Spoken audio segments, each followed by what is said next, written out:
সফলতা দিন গুণে নয়, সফলতা পেতে চাইলে কঠোর পরিশ্রম করতে হয়। পরিশ্রমে ঘুরবে ভাগ্যের চাকা, ঠিক তখনই খুঁজে পাবে তুমি বাস্তব জীবনের সফলতা।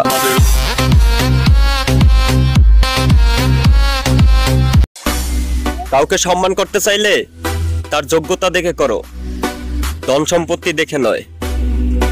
কারো উপর বিশ্বাস রাখতে চাইলে আগে নিজের উপরে রাখো, অন্যের উপরে নয়।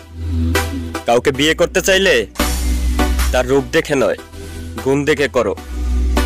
কথা তিনটি ছোট হলেও এর গুরুত্ব অনেক বেশি। মেনে চলো, ভালো থাকবে।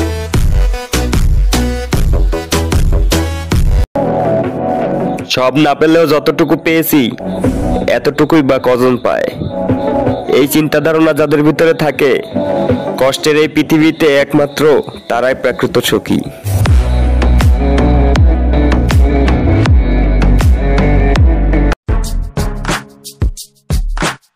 যে ব্যক্তি অনেক পরিশ্রমের দ্বারা ধন সম্পত্তি অর্জন করে, একমাত্র সেই ব্যক্তিই জানে কষ্ট কি। কিন্তু যে বিনা পরিশ্রমে সবকিছু পেয়ে যায়, সে নিজেই জানে না জীবনের বাস্তবতা কি।